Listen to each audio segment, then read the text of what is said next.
తాకట్టులో ఉన్న బంగారాన్ని విడిపించి ఆ రోజున్న మార్కెట్ ధర కట్టి మిగిలిన డబ్బును మీకు అందిస్తుంది కొమ్మూరి గోల్డ్.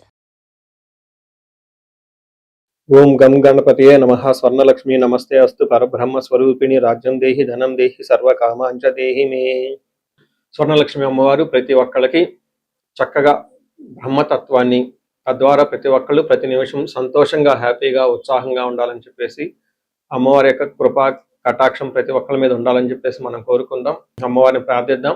అంతేకాకుండా ప్రతి ఒక్కళ్ళకి కూడాను రాజ్యం దేహి అమ్మవారు ఒక అథారిటీని, ఒక పవర్ని, ఒక స్టేటస్ని, ఒక దర్పాన్ని ప్రతి ఒక్కళ్ళకి ఇవ్వాలని చెప్పేసి కోరుకుంటూ, దీనితో పాటుగా ధన సమృద్ధి, ధనం అనేది ప్రతి ఒక్కళ్ళకి ఉండాలని, చక్కగా వాళ్ళ ఇంటి నిండా బ్యాంక్ అకౌంట్లు నిండా ఎక్కడ పెట్టినా ధనం ఉండాలని, ప్రతి ఒక్కళ్ళకి ధనం లేదు అన్న ఒక ఫీలింగ్ అనేది వాళ్ళకి రాకుండా సమృద్ధిగా ధనం ఉండాలని చెప్పేసి అమ్మవారిని ప్రార్థిస్తూ, దీనితో పాటు సర్వకామాంచ దేహిమి అంటే మన మనసులోకి వచ్చిన ప్రతి కోరిక కూడా అమ్మవారి తక్షణమే నెరవేర్చాలి. ఈ విధంగా అమ్మవారి యొక్క కృపా కటాక్షం మన మీద ఉండాలి.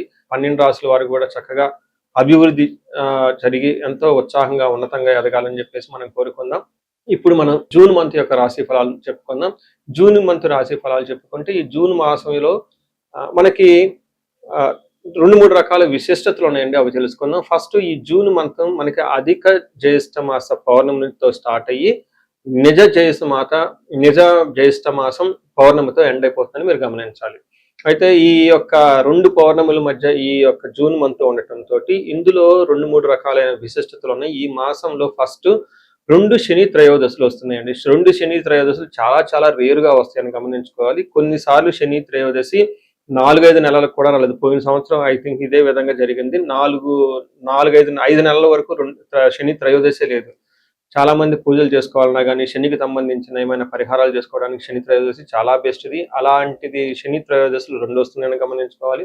వీటితో పాటుగా చాలా మందికి ఎప్పుడైతే అమావాస్య వెళ్ళిపోయిందో మనకి నిజ జ్యేష్ఠ మాసం స్టార్ట్ అవుతుందంటూ చాలా మందికి పెళ్లిళ్ళు సీజన్ వస్తుందని మనం చెప్పుకోవాలి. పెళ్లిళ్ళకి చాలా అనుకూలమైన టైం అని గమనించాలి. ఇంకొక ముఖ్యమైన విషయము, లాస్ట్ అంటే జూన్ ఎండ్లో మనకి ఏరువాక పున్నమి అని వస్తుంటుంది. ఇది రైతులకు ప్రత్యేకంగా చాలా చాలా ముఖ్యమైన రోజు. ఆ రోజున అందరూ అరకలు కట్టుకుంటారు. ఎద్దులకి చక్కగా మనకేమంటారు అలంకరణ చేసుకొని గుడుల చుట్టూ తిరుగుకొని అక్కడ నుంచి అరక కట్టుకొని ఊళ్ళల్లోకి వెళ్ళిపోయేసి పొలం దున్నటం స్టార్ట్ చేస్తారని గమనించాలి. సో ఇది కూడాను ఇప్పటికి కూడాను ఇది మనకి ఎప్పటి నుంచో ఉన్న ఒక సనాతన ధర్మంలో భాగంగా ఎద్దులను పూజ చేయటం, వాటిని నందీశ్వరులుగా భావించుకోవటం, గుడుల చుట్టూ 3 రౌండ్లు తిప్పుకోవటం, భజనలు పెట్టుకోవటం, దండారా వేయటం, ఈ పనులను చేస్తూ ఉంటారు. ఒక ఉత్సాహంగా టోటల్ విలేజెస్ కూడా చాలా చక్కటి వాతావరణంలో ఇవన్నీ జరుపుకుంటూ ఉంటారని గమనించాలి. సో ఇది ఈ జూన్ మంత్ లో ఉన్న యొక్క విశిష్టతలు, ముఖ్యమైన పండగలు, అలానే ముఖ్యమైన ఇంపార్టెంట్ డేట్లను మనం చెప్పుకున్నాం. ఇప్పుడు ఇంకొకటి చెప్పుకోబోతున్నాం. అది జ్యోతిష శాస్త్రం ప్రకారంగా గ్రహాల గురించి. జూన్ మాసంలో 5 గ్రహాలు మారుతూ ఉన్నాయండి.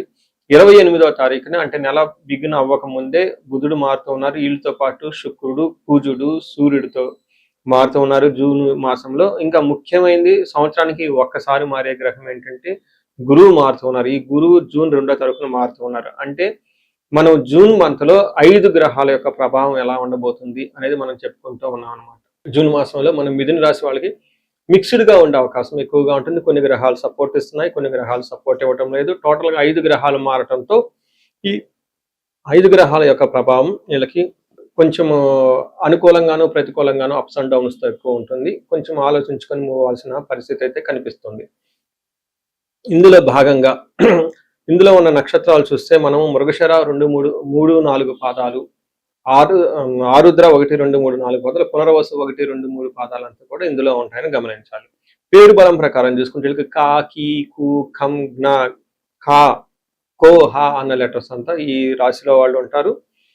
గ్రహాలు మారటంతో ఈ మారిన గ్రహాలు చూసుకుంటే సూర్యుడి వల్ల వీళ్ళకి స్థాన నాశనం, అంటే మనకు ఉన్న ఉద్యోగంలో కొంచెం ఛాలెంజింగ్ ఉండే అవకాశం ఎక్కువగా ఉంటుంది. కుజుని వల్ల భూలాభము, ధనలాభము, రియల్ ఎస్టేట్ వాళ్ళకి కలిసి వచ్చే అవకాశం ఎక్కువగా ఉంటుంది. బుధుని వల్ల అర్ధక్షయం అంటే ధనాన్ని కోల్పోయే అవకాశం ఉంటుంది. బట్ అగైన్ శుక్రుడు 2వ స్థానంలో ఉండటంతో చక్కగా విత్త సిద్ధి, కుటుంబ స్థానానికి సంబంధించిన వ్యవహారాలన్నీ బాగుంటుంది. ఫైనాన్షియల్ గా ధనం కూడబెట్టుకోవడానికి కూడా అనుకూలంగా ఉంటుందని గమనించాలి. మీరు ఇప్పుడు చూసుకుంటే సూర్యుడి వల్ల కొంచెం ఇబ్బంది పడే పరిస్థితుల అవకాశం ఉంటుంది. సూర్యుడు ఎప్పుడైతే 12వ స్థానం నుంచి ఫస్ట్ హౌస్‌కి వస్తూ ఉంటారో, ఇది మనకు సంస్కృతంలో ఏం చెప్తారంటే స్థాననాశనం. కొంతమందికి ఉద్యోగంలో ప్రాబ్లమ్ వచ్చే అవకాశం ఎక్కువ ఉంటుంది. కొంచెం గమనించుకోవాలి. మనకి సంస్కృతంలో దేహాకి సతతం కాలతిక్రమణ భోజనం బంధుమిత్ర సుహృద్వేష చంద్రరాశిగతౌ రవి అని చెప్తారు. సూర్య అని చెప్తారు. అంటే రవి అంటే సూర్య అని చెప్తారు. అంటే జన్మరాశిలో ఎప్పుడైతే సూర్యుడు కనుక సంచారం చేస్తూ ఉంటారో ఏమవుతుంది? దేహార్తి అంటే మనకి శారీరకంగా చాలా బాధ వస్తుంది. అంతేకాకుండా సత్వం, నిస్సత్వం అంటే మనకి ఎనర్జీ లేకుండా ఉండే అవకాశం ఎక్కువగా ఉంటుంది. సంతాప కాలతిక్రమణ భోజనం, ఎప్పుడు ఏదో ఒక విధంగా మనసులో బాధపడుతూ ఉంటారు. సరైన భోజనానికి టైంలో భోజనం చేయరు అని చెప్పుకోవచ్చు. దీనితో పాటు బంధువులతోటి, మిత్రులతోటి, వాళ్ళతో గొడవలు పడే అవకాశం ఎక్కువగా ఉంటుందని గమనించాలి. టోటల్గా చూసుకుంటే మీకు ఈ రాశి వాళ్ళకి హెల్త్ విషయంలో జాగ్రత్తగా ఉండాలి. టయానికి భోజనం చేయకుండా మిస్ అయ్యే అవకాశం ఎక్కువ ఉంటుందని చెప్పుకోవచ్చు. ఇంకా కొన్ని క్లాసికల్ టెక్స్ట్ ప్రకారం ఏం చెప్తారంటే సూర్యుడు జన్మరాశిలో ప్రవేశించేటప్పుడు వాళ్ళకి చాలా మందికి హార్ట్ అటాక్లు వచ్చే అవకాశం ఎక్కువగా ఉంటుంది. ఇందులో కూడా ఈ శ్లోకంలో ఇండైరెక్ట్ గా అదే చెప్తూ ఉంటారు. మీకు సరిగ్గా టయానికి భోజనం చేయక గ్యాస్ట్రైటిస్ వచ్చి తద్వారా మీకు చెస్ట్ పట్టుకున్నట్టుండే అవకాశం ఎక్కువగా ఉంటుంది. డీహైడ్రేషన్ కూడా అవుతుంది. అంటే ఒక పక్కన డీహైడ్రేషన్, ఒక పక్కన సరిగ్గా భోజనం చేయరు. భోజనం చేసినా కానీ అది మీకు విపరీతమైన గ్యాస్ట్రైటిస్ వస్తుంది. దాంతోపాటు డీహైడ్రేషన్ కూడా వస్తుంది. జనరల్గా ఇది ఒక కారణం హార్ట్ అటాక్ రావడానికి అని మనకు చెప్తూ ఉంటారు. ఈవెన్ కూడా మెడిసిన్ సైన్స్ లో కూడా అదే చెప్తూ ఉంటారు. ఒక కీ ఫ్యాక్టర్ అని చెప్తూ ఉంటారు. ఎవరైతే స్టంట్స్ చేసుకున్నారో కొంచెము చెస్ట్కి సంబంధించి కొట్టుకున్నట్లు ఎప్పుడైనా అనిపిస్తే ఇమ్మీడియట్లీగా మీరు చక్కగా నెగ్లెక్ట్ చేయకుండా డాక్టర్ సంప్రదించాలని చెప్పేసి నేను కోరుకుంటున్నాను. దీంతో భాగంగా టయానికి భోజనం చేస్తూ చక్కగా ఇంట్లో ఉంటూ డీహైడ్రేషన్ లేకుండా టైం టు టైము చక్కగా మీల్స్, లిక్విడ్ ఫుడ్స్, ఎక్కువ జ్యూస్లు తీసుకొని ఆరోగ్యం జాగ్రత్తగా కాపాడుకోవాలని గమనిస్తున్నాను. అయితే ఒక ముఖ్యమైన విషయం, సూపర్ విషయం ఏంటంటే సూర్యుడు మిమ్మల్ని ఇబ్బంది పెడుతూ ఉన్నా కానీ కుజుడు మీకు 11వ స్థానంలో ఉండి విశేషమైన లాభాన్ని తీసుకొని వస్తున్నారని గమనించాలి. ఏ ప్రకారంగా వీళ్ళకి ఆరోగ్యం బాగుంటుంది. మనకి సంస్కృతంలో ఫస్ట్ శ్లోకం చూద్దాం, మహర్షులు చెప్పిన శ్లోకం. దాని తర్వాత మనకి రియల్ టైంలో ఎలా ఉంటుందో కూడా మీకు చెప్తాను. ఆరోగ్యార్థలాభం చ సంతోష వస్త్రలాభకృత్ యత్న కార్యానుకూలత్వం ఏకాదశి గతే భౌమ అని చెప్తారు. కుజే అని చెప్తారు.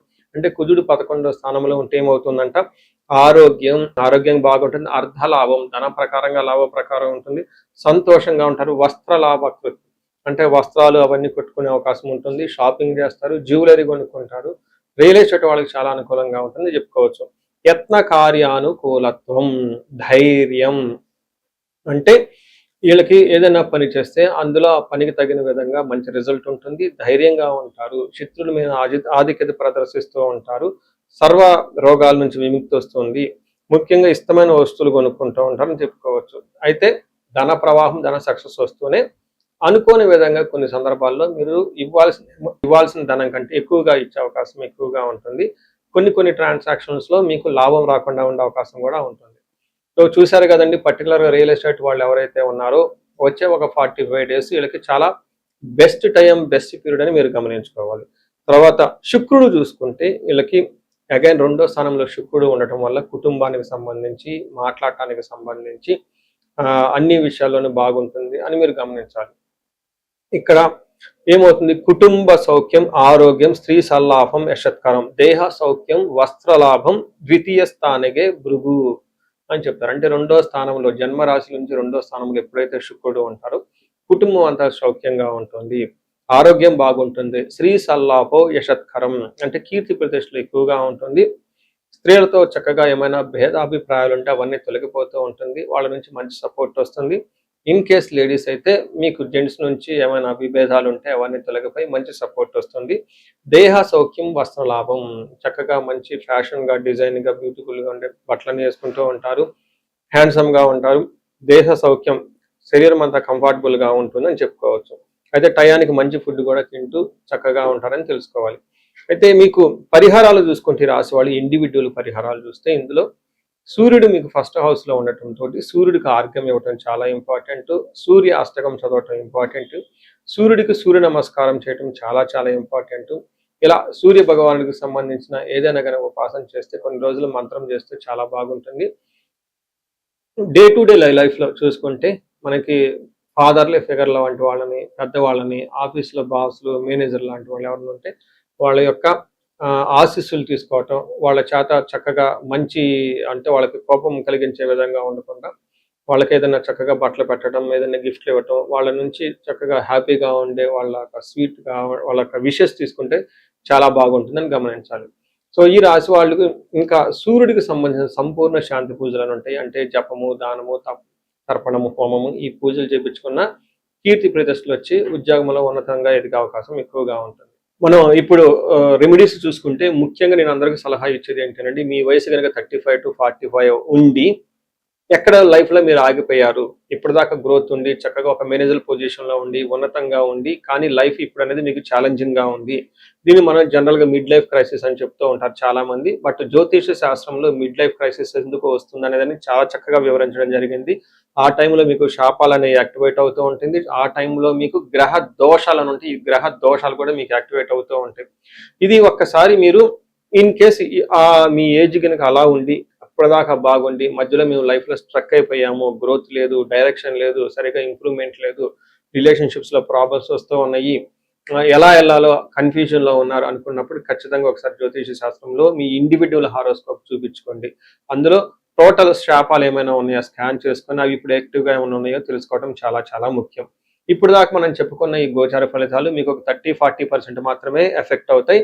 100% మీ జాతకం కరెక్ట్ గా ఎలా ఉందని తెలుసుకోవడానికి ఇండివిడ్యువల్ జాతకం చూపించుకోవడానికి చాలా ఇంపార్టెంట్. అందులో ఉన్న దశలు ఎలా ఉన్నాయి, భుక్తులు ఎలా ఉన్నాయి చూసుకొని చక్కగా పరిష్కారాలు చేసుకొని పరిహారాలు చేసుకుంటే లైఫ్ అనేది 10 రెట్లు ముందెళ్ళే అవకాశం ఎక్కువగా ఉంటుంది.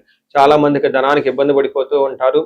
అప్పటిదాకా ధనం ఫ్లో ఉంటుంది, సడన్ గా ధనం ఫ్లో ఆగిపోయి ఉంటుంది. వాళ్ళు స్వర్ణలక్ష్మి విశేష హోమం చేయించుకోవటం, కుబేర పాశుపతం చేయించుకోవటం చాలా ముఖ్యం. దీనితో పాటు చాలా మంది భార్యాభర్తల మధ్య అన్యోన్యత అనేది లేకుండా చాలా ఇబ్బంది పడిపోతూ ఉంటారు. ఏదో ఉన్నామంటే ఉంటారు కాబట్టి ఈ యొక్క భార్యాభర్తల మధ్య గొడవ వల్ల ఇంట్లో అనేక రకమైన ప్రాబ్లమ్స్, మిస్అండర్స్టాండింగ్స్ వస్తూ ఉంటాయి. బంధువులు చుట్టాలతో కూడా ఒకసారి మీకు అంతా విలువ ఇవ్వకుండా పోతూ ఉంటారు. ఇలాంటి వాళ్ళు అన్యోన్య దాంపత్య పాశుపతం చేయించుకోవటము లేదా విశ్వావసు గంధర్వరాజ మహా హోమం చేయించుకోవటం, విశేష హోమం చేయించుకుంటే జాతకంలో ఉన్న దోషాలు పోయి చక్కగా ఉంటారు. ఇవి కాకుండా ప్రతి ఒక్కరికి ఈ మధ్య అమెరికాలో ఉంటూ ఉంటారు, లేదంటే ఎన్ఆర్ఐలు చాలా మంది ఉంటారు. చాలా డైలమా ఉంటుంది, ఏ కెరీర్లో వెళ్తే బాగుంటుంది, ఇండియాలో ఉంటే బెటర్గా ఉంటుందా, లేదంటే ఇండియా నుంచి ఫారిన్ వెళ్తే బాగుంటుందా, ఫారిన్ సెటిల్మెంట్ యోగం ఉంది, అసలు ఫారిన్ లో ఎంతకాలం ఉంటాం, ఇలాంటి విషయాలు చాలా మంది ఈ వీసాల గురించి, గ్రీన్ కార్డుల గురించి, లేదంటే ఎంఎస్ చేయాలనుకున్న వాళ్ళకి చాలా కన్ఫ్యూజన్ లో ఉంటారు. అలాంటి వాళ్ళు కూడా ఒకసారి జాతక చక్రం చూపించుకుంటే చాలా బాగుంటుంది. యూజువల్ గా వీసాలు రావడానికి నేను మన్యు పాశుపత అభిషేకం విత్ రాహు గ్రహానికి శాంతులు ఎక్కువ చేస్తూ ఉంటాను. ఇలా రాహువుకి సంబంధించి మన్యు పాశుపతం చేస్తే వీటితో పాటు లక్ష్మీ గణపతి జపము, ఈ స్వర్ణలక్ష్మి జపం చేసుకుంటూ ఉంటే ఇక్కడ ఫారిన్ లో ఈ వీసా ప్రాసెసింగ్ లేదంటే ఈ డాక్యుమెంటేషన్ వర్క్ అనేది చాలా చక్కగా ఫాస్ట్ గా ఎలాంటి ఆటంకాలు లేకుండా అయ్యే అవకాశం ఉంటుంది. ఇది కాకుండా ఇంకా మీరు ఏమైనా ఇండివిజువల్ గా మీకు ఛాలెంజెస్ ఉన్నాయి, హెల్త్ బాగలేదు, మహామృత్యుంజయ హోమము, ఇంకా ఏమైనా మీకు మీ యొక్క శత్రు బాధలు విపరీతంగా ఉన్నారు, చండీ హోమం చేయించుకోవటం, చండీ హోమంతో పాటు ఇంకా మీకు విపరీతంగా మిమ్మల్ని ఇబ్బంది పెట్టేసి మిమ్మల్ని భయభ్రాంతులకు గురి చేసే వాళ్ళు ఎక్కువగా ఉన్నారు, బగలాముఖి జపము హోమము ఇవి చేయించుకుంటూ ఉంటే మీ చుట్టూ ఒక మంచి ప్రొటెక్టివ్ ఎన్విరాన్మెంట్ ఉంటుంది. సో ఈ మధ్యకాలంలో ఎక్కువగా నేను చండీ హోమాలు కూడా చక్కగా చేస్తూ ఉన్నాను. సాఫ్ట్వేర్ వాళ్ళకి, రాహు దశ నడిచిన వాళ్ళకి, రాహు అంతర్దశలు ఉన్న వాళ్ళు, ఇంకా నేను చాలా మందికి కాలసర్ప దోషాలు కూడా దగ్గరుండి చక్కగా నా ఆధ్వర్యంలో పూజలు చేపిస్తూ ఉన్నాను. ఇలాంటి వాళ్ళు మీ ఇండివిడ్యువల్ జాతకంలో ఒకసారి చూపించుకొని ఎక్కడైనా మీరు లైఫ్ స్ట్రక్ అయ్యాము అనుకుంటే వాటికి చక్కగా ఎందుకు కారణం తెలుసుకొని పరిష్కారాలు తెలుసుకోవటం వల్ల మీ లైఫ్ 10 ఇంతలే ముందుకెళ్ళే అవకాశం ఎక్కువగా ఉంటుంది. మీ అందరికి అష్టలక్ష్మి కృప కలగాలని, అలానే అష్టైశ్వర్యాలు భోగభాగ్యాలు కలగాలని చెప్పేసి నేను కోరుకుంటున్నాను. నమస్తే.